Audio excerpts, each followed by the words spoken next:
as a parent, if you've ever been in the situation, and I know that there's a lot of parents in this situation at the moment where your children, perhaps even your adult children, are out of work at the moment and they are looking for work. And you know how great your kids are. They're made in your own image and you've raised them up right and they'd be absolutely brilliant employees. The challenge is encouraging them to put their best foot forward and to communicate that to a potential employer. Now, this is somewhat ironic, but the guy behind cv.co.nz is actually in that situation this very morning. Tom O'Neill, kia ora, good morning. Kia ora, live from my car, my friend. Yeah, exactly. Now, a little bit of background to this. You are supporting a family member who's has gone to a job interview. That's gone very well, as far as we know. Let's get the nation to pray for a good result, right? Yes, that's right. Well, his name's Tim. He's a qualified commercial pilot looking for a job. Yep. So if there are any piloting companies out there, Tom at cv.co.nz, don't hesitate to reach out. But he's a great young guy. And of course, being a career expert, it's one thing when my clients go for job interviews, but man, totally different when your children. When it's your own son, that's a little bit. I'm sure he has pretty much a perfect CV, Tom. That you've polished that one particularly well, and honestly, I suppose that's the topic that we're going to start off with today. I mean, perfect's that's a high bar, I know, but I mean, I'm sure you apply these principles to your own family when in this situation when they've been looking for work. But where do you start? Now, I was talking to somebody at church yesterday. In fact, they have found themselves recently back in the job market, and they're saying, "Oh gosh, it's been a while since I had to do a CV," because they'd been in the same job for so long. Where do you start when it comes to putting a CV together, and what are some tips for the perfect CV, Tom? Yeah, well, I think the first thing to say is there's no such thing as a perfect CV. Okay. Yeah. Everyone likes information differently. So someone's going to tell you it has to be one page. Someone will say have a photo. Someone else will say don't have a photo. Some will say you must use Times New Roman. Someone will say never use Times New Roman, you know. So we've got to rethink it in terms of, I think, 3 points. Firstly, it's a brochure. Okay. Now, you can write a brochure millions of different ways. I mean, look at all the brochures around the place, all the different websites effectively. So we don't need to be held back to the constraints of, certain what's called, I suppose, old wisdom, I mean, the CV should be, between 2 to 4 pages max, those sort of things. But we need to be careful of trying to get the perfect CV. As soon as you come up with it, someone won't like it, and you'll be, okay. So point one is just really making it look nice. Make the information flow and really make it easy for the reader who's uneducated. They're a recruiter or an HR person.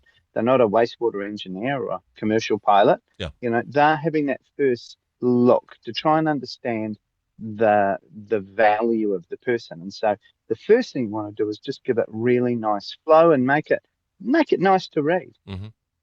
Okay, that's point one. Now, what's the second point? So second point is thinking about your achievements. Okay. So for my son Tim, he's a student, recently graduated diploma in aviation. You think, oh well, that's all he's got. Well, no. Actually, he was on student council at school, won an award for most valued pupil of the year, for team engagement and things like that. That sort of stuff. So they actually start to think about it. Oh, what have we got? So all of us have achievements. If you're an administrator, you may have set up some new systems, put new processes in place. If you're a plumber, you may have worked on some large commercial installations, or you've got a specialty in the residential space. Yeah. If you're an accountant, you may have put some processes in place to save money. So the second thing is thinking about your achievements. There's only one time in our society we're allowed to talk about how good we are at something. Yeah. That's not arrogance. That's being honest. And honestly, this is a thing where you're wanting to take that extra step where you stick out. So, I mean, for example, if somebody's going for a job as a pilot, Firstly, they've got a pilot's qualification. Now, every other applicant for that job is going to have that same qualification. If you're wanting to stand out, if you're wanting to look different or in a more favourable light than somebody else, you need to find something else which gets the attention of the people that are going through all the CVs, right? Look, 100%. Like Tim, for example. I mean, he got some really great results for his commercial pilot license scores and ATPL frozen license, all the sort of stuff. So again, highlighting some of those really great results in the CV. Again, work experience. He's been working part-time for donkey's years and got good references from there and those sort of points. And, helped set up some systems at a business he was involved in and got some customer commendations. This is all great stuff and it adds to the mix. And the problem is we're not taught as humans to celebrate victories really out loud. Particularly in Kiwi society, you don't go to a barbecue and start talking about how you exceeded your KPIs this week as a sales rep, and that's fine. Don't get me wrong. We don't want to live in that society. But at the same time, we need to know that actually, shivers, this is the time where I need to talk about my value. It's not the time to be shy. Really sorry? It's not the time to be shy. Not the time to be shy. And then the third thing is making sure it's relevant to the reader. So, for example, Tim is going for a job as a commercial pilot. He needs to be talking that language. He needs to read the job description, know what they're looking for, and then mirror that back to the reader. So whoever's coming through that CV, reading that CV, the first person is a recruiter, second person's an HR person. Neither are a young commercial pilot. And so again, just helping them understand that Tim's a solution to their problem. Things like, real desire to learn, desire to build a career in the aviation space, desire to become a captain long-term, strong knowledge of meteorology and aviation law.